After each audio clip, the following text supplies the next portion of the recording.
Hi, everyone. Thank you so much for joining us. I'm just so excited for today's guest because we have become fast friends after experiencing the Obama Leaders Program together. And I'm just so excited for you to get to know Jonathan Pride a little bit. I want to share a bit about his background first, and I'm excited to dive into some of these questions just because his background is just so fascinating. But for those that are new or want to learn a little bit more, Jonathan currently serves as the Vice President of Field Operations at NPower, and he manages and supports programs, operations, and fundraising for new and emerging markets across the United States. But prior to serving as Vice President, Jonathan served 3 years as the Executive Director for NPower Texas, and we're going to be diving into some of that leadership because under his leadership, he served over 750 veterans and their spouses, as well as young adults from underserved communities. And they graduated from NPower Texas and launched digital careers in technology. And Jonathan is also a former Army military intelligence officer, combat veteran, and he served 8 years on active duty and 1 year in the veteran or Virginia National Guard. Jonathan has served many passions in his life, as we'll learn, but his biggest passion is motivating and inspiring people. His greatest professional accomplishment was helping to promote several individuals into their roles with greater responsibility. And he also authored a book, Caterpillars Don't Fly, which encourages people to unlock their inner potential and live life to their fullest. So, Jonathan, thank you so much for joining us. Yeah, thank you. If you're listening to the bio, I'm like, who are we talking about? I guess that's me, huh? I love it. Look, I love it. I am so honored to be here. I'm glad that you offer this opportunity. I am happy to support you. I think you are amazing, right? This is a fast friendship, and I know that you're going to change the world. And I'm just glad that I'm somebody on the radar that you pass by on your way to greatness. That is that's so kind. Well, you know what? You are greatness because thinking about your own career, it's spanned in military service, nonprofit, writing, you've done all of these amazing things. I think where I want to start though is just your journey, right? And I always like to say to people, it's almost like we've gotten from point A to point B, but there's so many different Yeah. experiences in between. So can you talk a little bit about, how you got where you are right now and what that journey has looked like? Yeah, absolutely. And it's such an important question, right, Ashley, because I believe in the power of storytelling. And I believe that someone's ability to share their lived experiences is the key to helping them unlock the next phase of their lives. And so I am a New Yorker, born and raised in New York City. I was born and raised in Staten Island, New York, which a lot of New Yorkers think isn't part of the New York City metro. Staten Island pays New York taxes, so they are very much part of it. But I'm a New York City guy, and I was born in a very dynamic household. My parents both were married previously. My dad twice, my mom once, and so my siblings and I were kind of their second and third marriage, respectively. And so that means we come from a very blended family. Um, I am one of people kind of don't believe this. I was one of 14 siblings, 14, right, from both sets of parents And I thought and I all had a the lot kids. with three siblings. Yeah, 14, no joke. And I'm 13 of 14, get that. So I'm like a baby boy, second youngest. And so really growing up, it was just learning the value of family, right? We didn't always have a lot, right? We didn't do a lot of trips and a lot of things like the normal family, I guess, would do, but we would, make do with what we had. And so growing up and coming up as a young leader, I had this hunter mentality, right? Like you have to go out and get yours because it's not going to be handed. If you think of 14 siblings and you're 13 or 14, by the time it passes down to you with these hand-me-downs, you've got nothing left, right? So my entire life and career has been go out and hunt and create and develop and build. And so growing up in New York City, I did everything in the city. I moved to Vermont for college, my undergrad. There's a story there that I could share why I went to Vermont and Norwich University in the mountains. I did that. I went to the military because my brother went and my father was a military veteran. And so I figured it was what I needed to do. I was in the Army for 8 years, like you mentioned, and then I did a year in the National Guard because I felt like I needed to keep that service going. But, life was calling me to something bigger and better. And the military is a tried and true profession. And it's an amazing organization that so many good men and women go through and build these honorable careers. But it just wasn't for me, right? And so I transitioned out of the Army, and I thought the next thing for me was corporate America. I always remember these mo movies. I remember the movie Boiler Room. I don't know if you've seen it, where it's like the grind. You got to go out and hunt and kill, and you got to do all these things to make it. And so I did that for 6 years, and again, something still felt off in me. I knew that I was doing well. I was promoted. I did extremely. Um, I did a lot of good in the industry and in the organization, but I just felt empty. And so I left there in 2020 and I joined the nonprofit world. And I did that for now 4 years. And again, I feel like I'm helping so many people. I'm doing so many great things. And yet I feel like there's still more to be done. And so I think my journey can be summarized as, the quest for fulfillment, right? Like where do I need to go to have the greatest impact? And that's how I got to where I am today. Okay. I always love asking that question just because it's, people think, oh, you get out of college and you do X, Y, and Z and you just build up. There's so many different Yeah. experiences and twists and turns that you take. Yeah. Thinking about where you are right now, Vice President of Field Operations and Power, can you talk a bit about your role? And I'm really curious about your own passions for creating opportunities for veterans and young adults and underserved communities to enter into these digital careers. But talk to us a bit about that, what that looks like. Yeah, it's such a great question, right? Because titles always are interesting to me when someone has these titles. Well, what I do in essence is as a vice president for field operations at NPower, just to step back, NPower, for those who don't know, is a national nonprofit. And our mission as an organization is to create these pathways to prosperity for veterans and their spouses, and then young adults from underserved communities. And we count young adults as those 18 to 26, right? So it's early career professionals who are from disadvantaged neighborhoods and communities. And we do all of this by introducing them to technology. And technology can mean anything and it can mean many things. It can mean things from like a help desk when you call when you have a problem with your phone or your computer.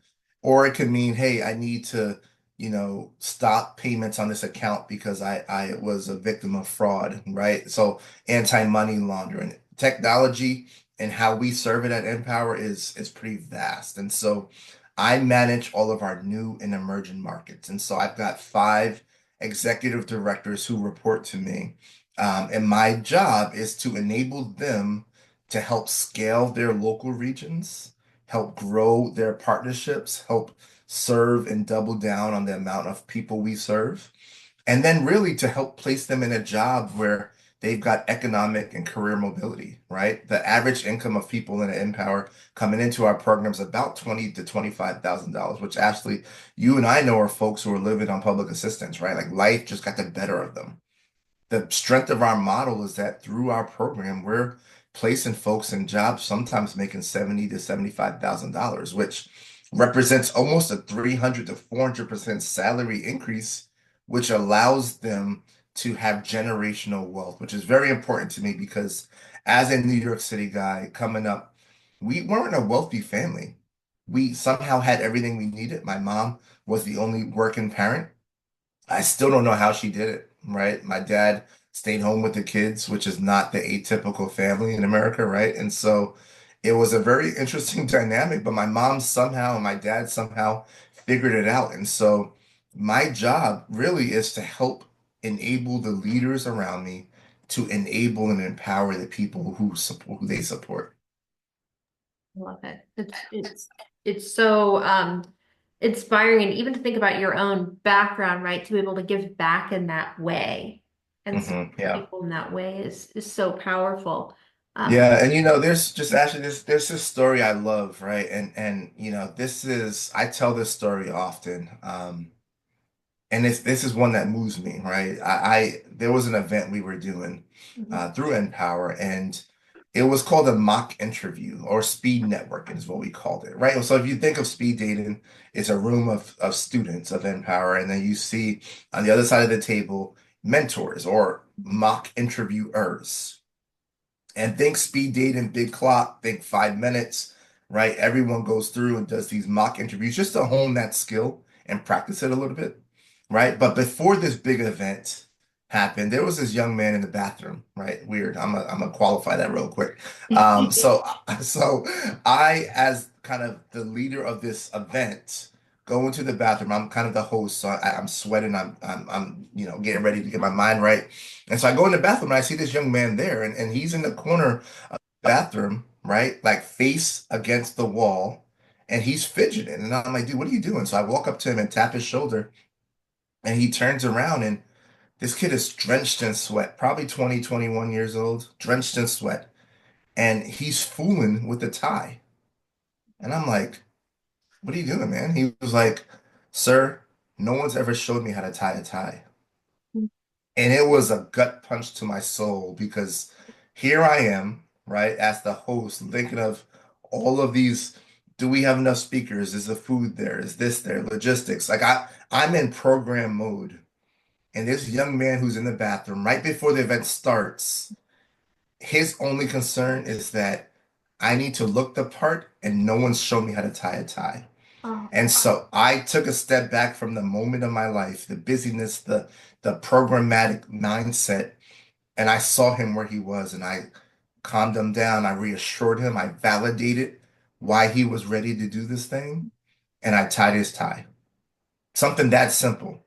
And when that young man was done, Ashley, when I tell you his back was straighter, he had a look of confidence. He knew he looked good. He felt good. He came out and he shook the first person's hand and said, I'm so and so. I'm here to do an interview. Something that simple, right? Tie and a tie. No one's shown him because maybe he didn't have an impact. He didn't have a father or a mother or a sibling who can kind of do that for him. And so he had to learn, and he arrived as he was. And I think that's what moves me most as a leader is that our inner communities, our inner city communities are so resilient. For generations, they've been marginalized. For generations, they've been overlooked. For generations, they've been intentionally cut off from the working economy.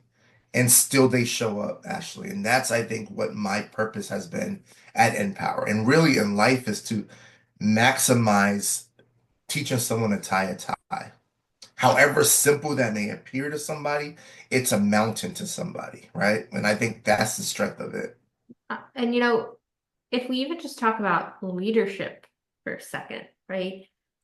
Going back to what you said about the titles, right? Because people always say, "Oh, what do you do?" "Oh, I'm an X, Y, and Z at this Mhm. company, this business."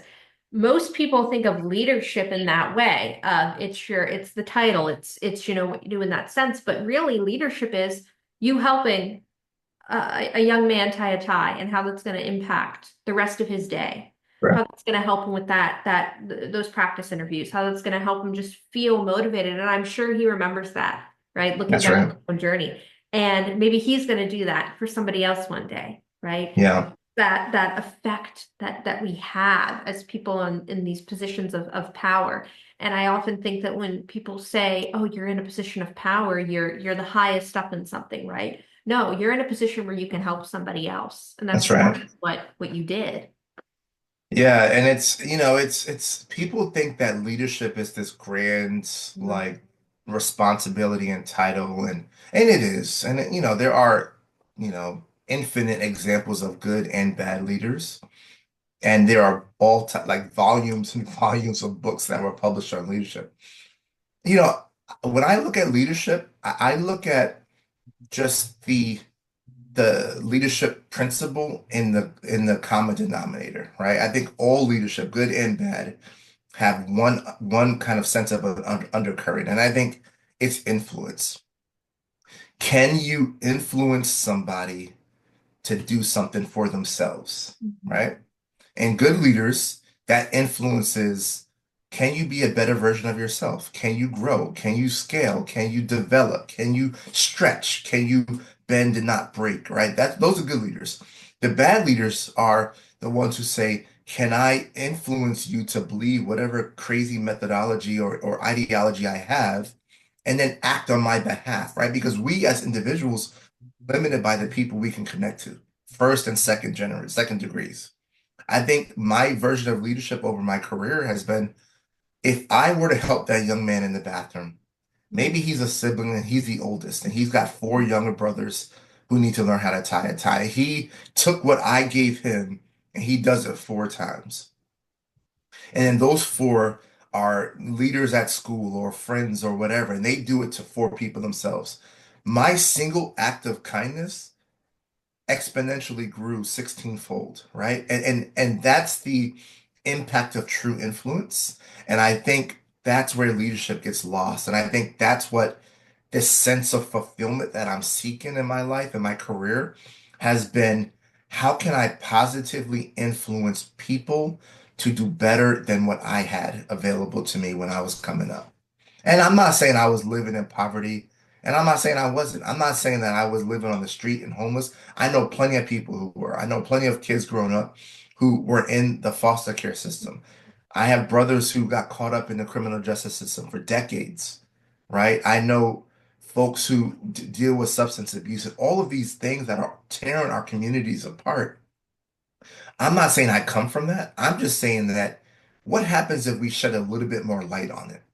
Can Mhm. somebody who would have gone this way, right? Can somebody who would have done something, made a poor decision, had better resources around them to do better by it so that they then can have a different life outcome and then the people around them and the people who look up to them can as well. I think that's the value of true leadership. And that's what I do, I guess, throughout my career is what is the maximum effect I can have on a person, on a community, on a system, on a organization, and then how do we kind of scale it?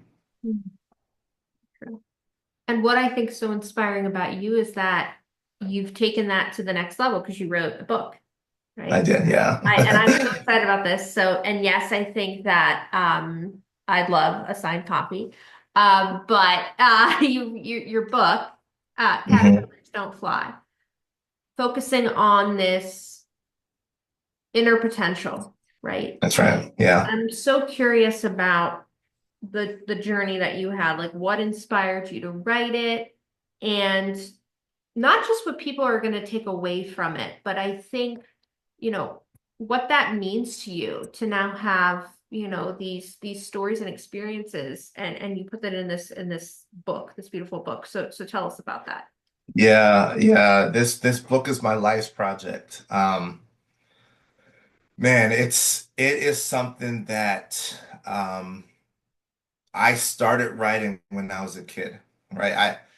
In a weird way, the idea of a caterpillar to a butterfly, the metamorphosis that happens, the transformation that happens, is just such a beautiful correlation to life in general. We're born as caterpillars, right? Like we're born crawling, literally, right? And figuratively, but we're born in a world where everything is bigger than us, everything, and everything is out of reach. And this idea of the get rich quick scheme where it's a microwave generation where you can just hit play and boom, you're a butterfly. No, that doesn't happen. You have to surrender to yourself in the cocoon. And just, I'm not a scientist, so all the scientist listeners don't get me on this, but simplistically speaking, a caterpillar hangs upside down in that cocoon, which is interesting, right? Because when you hang upside down, you are completely surrendering to a process. You have no control over any external variable. And in that cocoon, while they hang upside down, they are surrendering to themselves, they are growing themselves, and they are unlocking their own wings. They're not growing wings from externally driven, variables. The wings are already in them. And so they evolve, they transform, and then they come out of this cocoon, which is a chrysalis in the book, as a butterfly. And then the whole world is in their reach. And so as a kid, I loved this idea of caterpillars. In grade school, I had a science teacher. I don't know if they were science, they were just like general teachers, but they had a science project where we kind of helped, put a caterpillar and we saw the tree branch and we helped them, grow right into a butterfly. And it stuck with me. So I knew as a kid that I was going to author a book called Caterpillars Don't Fly, right? Not butterflies are amazing, right? Because to get to the butterfly, you got to get to the surrender. To get to the surrender, you got to accept the fact of where you are. And so the journey in my book is my story. It starts when I'm in New York City. It goes through many internal decision points that I faced. I could have gone left and I could have gone right, and I went the way that I decided to go.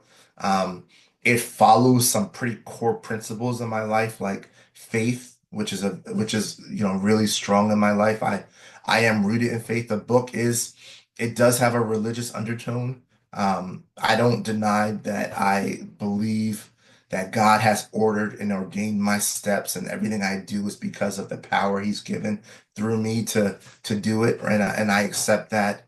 Family, love, all of these like patience and perseverance and surrender, right? Like all of these values were important to me as a throughout my life, really. And so the book kind of chronicles the 7 decision points I've had that got me actually to sitting across this computer from you. And so that's it's a great book. I think, not to tell a too religious story, but I do again want to share another brief story about when I knew it was time. So I mentioned earlier that I was in the military and I transitioned from there to corporate America. And I transitioned from there um to nonprofit, and then I'm gonna hopefully transition at some point to something else. And so in 2019, 2016, I started writing it officially. I had drafts and drafts and drafts. It was never any good. It was just kind of free write, right? Free write, free write, free write. So I probably had about 10 to 12 versions of the book. And so they brought me to 2019. I was working at my previous employer and I traveled a lot. And I was stuck at the Oklahoma City airport. I live in Dallas. And so I could probably drive there in 3 or 4 hours, but I didn't want to drive. It was a Friday. I just wanted to get home on a 30-minute flight. And so I'm in the Oklahoma City airport. And like my travel luck dictates, my flight's delayed, right? Every time I travel, I'm delayed or canceled. Actually, don't travel with me unless you want to get delayed or canceled.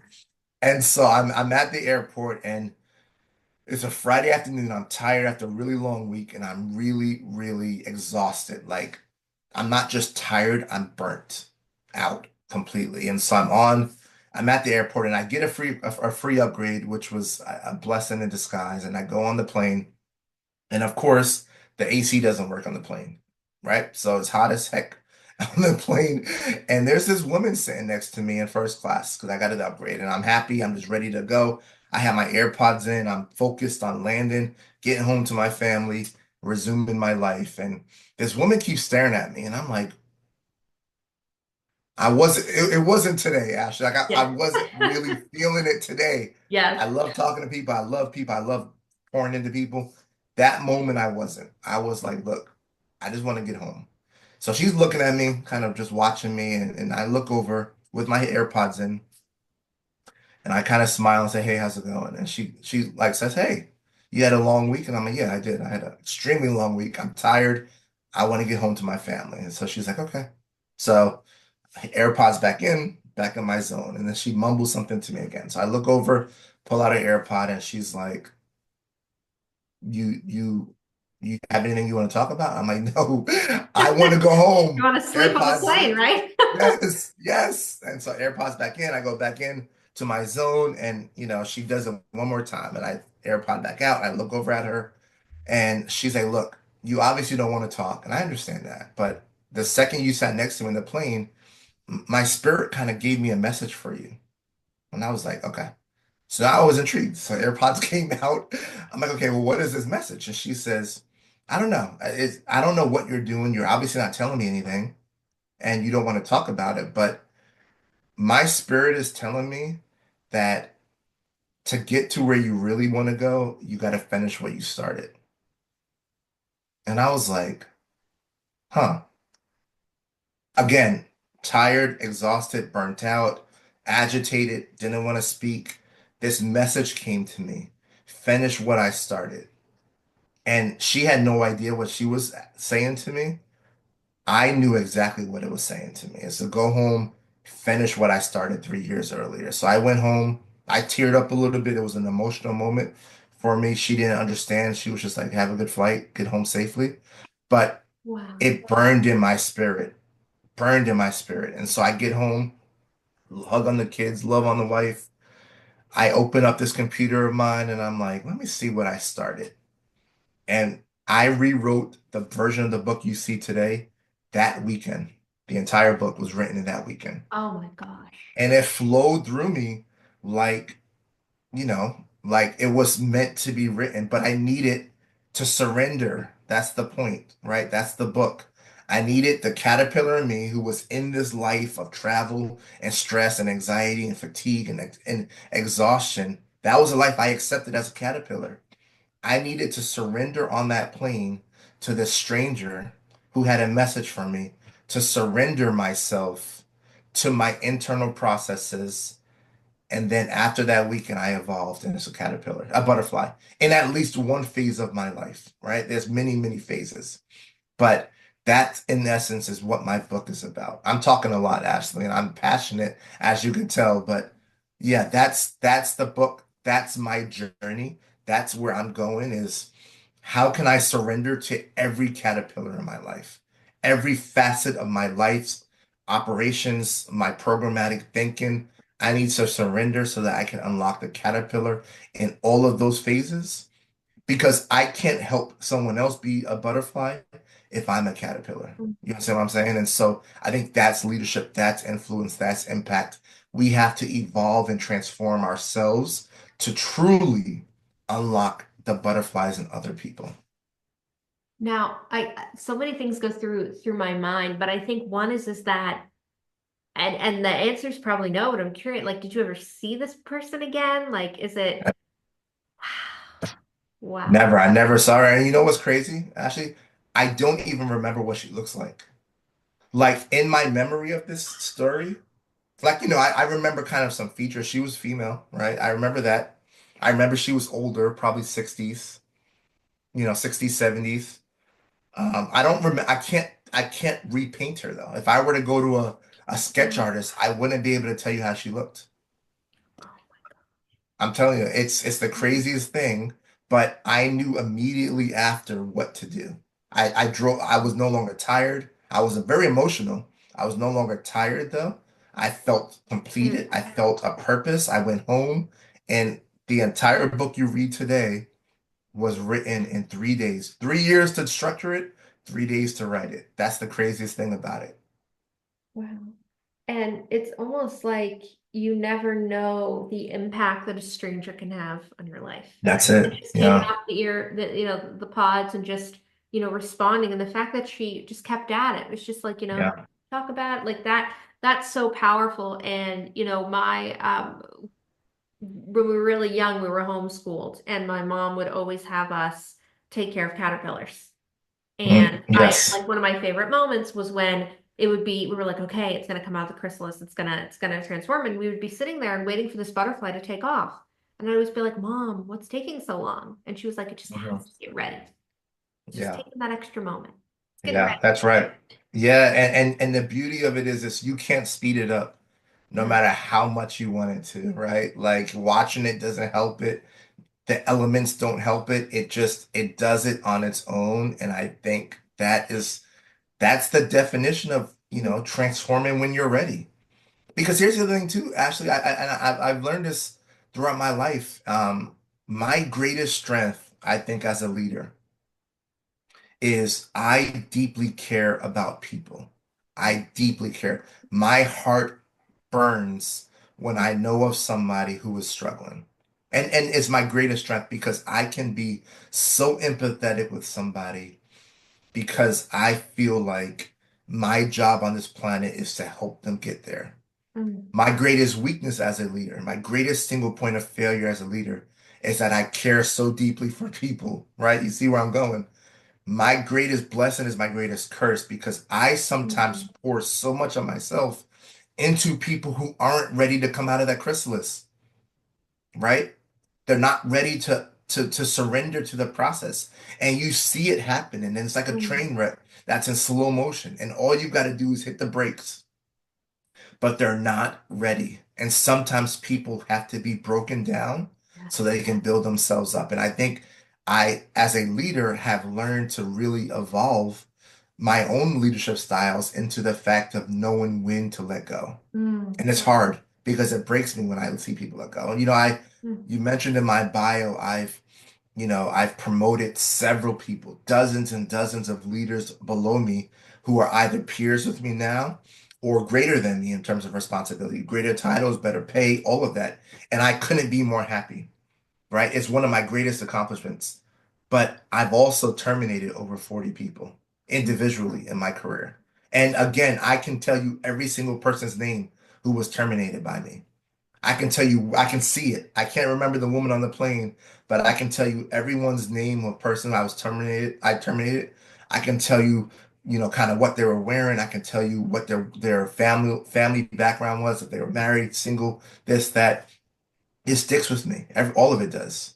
And so, when I celebrate the wins, I also recognize the losses because all those people who were terminated, I poured into and I tried and I took it to the very end and the sting still stays with me. And so I think that's where we as leaders at NPower, at my previous employers, at the U.S. Army, right? Every phase of my career, I made it a point to never lose my humanity. mm, It's a business, it's a job, it pays my bills, but it also is a position of influence over other people, and I can never lose that. And I think that again is what my purpose and my fulfillment mm. is helping people remember their humanity. As we can't always help everybody, and that's, you know what, that's okay. But even if you can't help somebody, do not hurt them, right? Like just don't make it worse for them. I think that's kind of the mantra I have as a leader. Oh, and you know what? Deep down, I almost feel like that woman on the plane remembers exactly what you look like. Yes, I I'm just have this sure. feeling, it's like because it's like that impact. Like she knew she like I love that story, and it's just so inspiring and powerful, and it makes me feel so interested in this next question because I don't normally, when I ask people this question, they don't know how to answer it. And sometimes I struggle with asking it because I'm curious what people have to say. So, as you know, very chess related, so many chess things, that I love to talk about. And one of the things is when the pawn gets to the other side of the chessboard, turns into queen, right? The pawn of all, get into Yep, any piece you yep. want, but typically the queen. So I like to ask people, what does unleashing your inner queen mean to you? And part of that also is how do you unleash your inner queen? And I'm so excited for what your answer is going to be. Yeah, I love this question. I too am a chess player, not nearly as good as you, I'm sure, although I think I could probably take you. Yeah. That's the New Yorker competitor in me. I love it. What does the inner queen mean? How do you unleash it?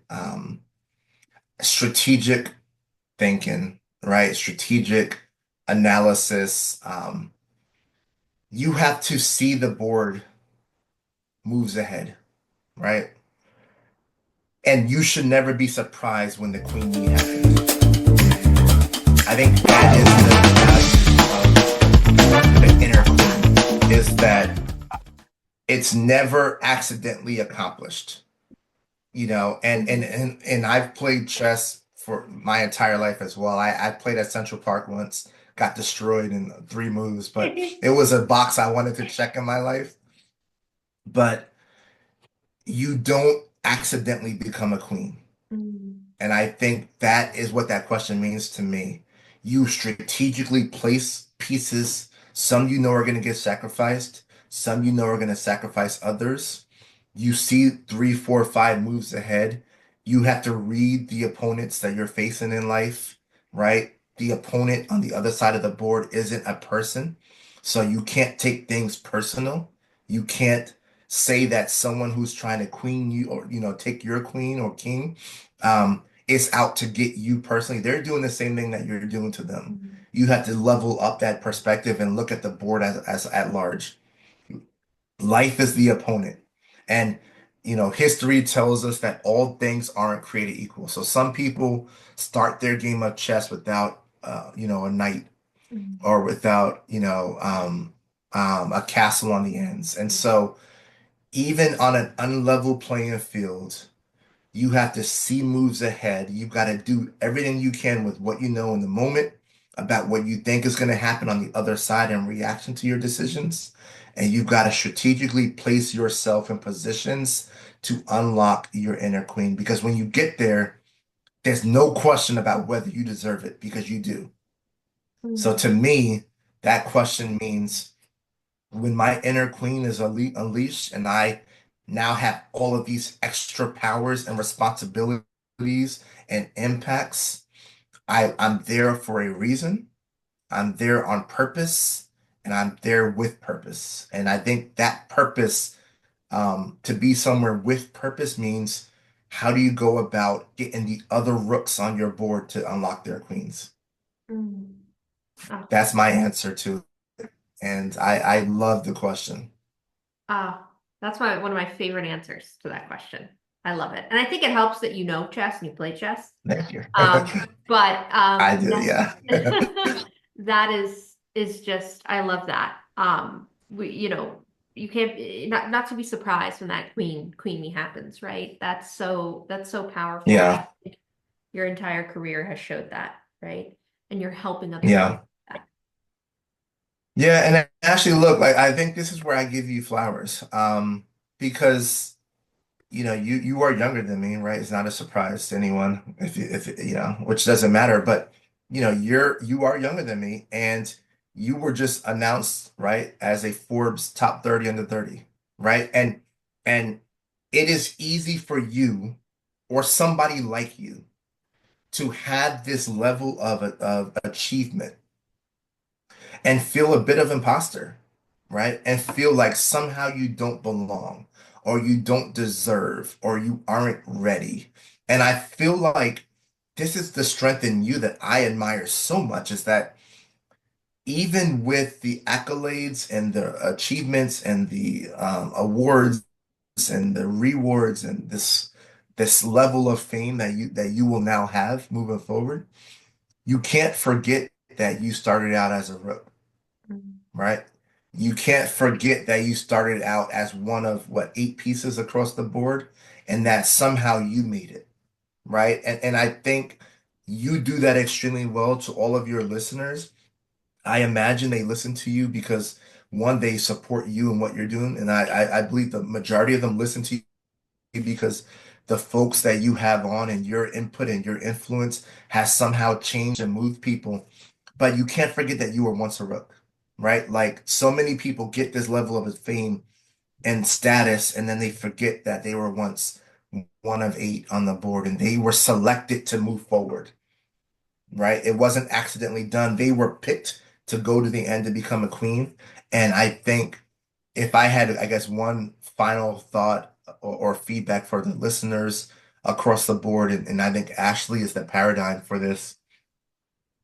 When you get there, one, don't be surprised. You belong there, you did it, you've earned it. But two, once you get to that level of fame that you think you deserve and that you deserve and you've earned, you've got to look back and pull up other pieces. You Mhm. have to, because a single queen against a board of opponents is still going to lose. Maybe Mhm. they'll take a couple out, but the strength of the queen is that she can make more queens. Mhm. Oh, I love that. That's so powerful. That's so powerful. Thank you so much. I mean, I'm so inspired by our conversation. Anytime we talk, it makes me energized and want to give back and do something, but you're so right. That's so powerful. That's so powerful. I do it for you, my friend. I'm so glad to join forces with you. This is the beginning for your listeners. This is the beginning of a lifelong friendship and Yes. partnership.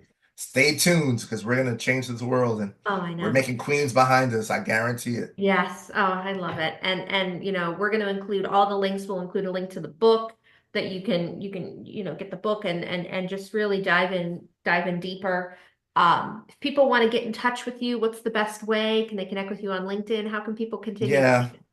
Yeah, thanks for offering that up. LinkedIn's the best way. Jonathan Pride is what is my LinkedIn handle.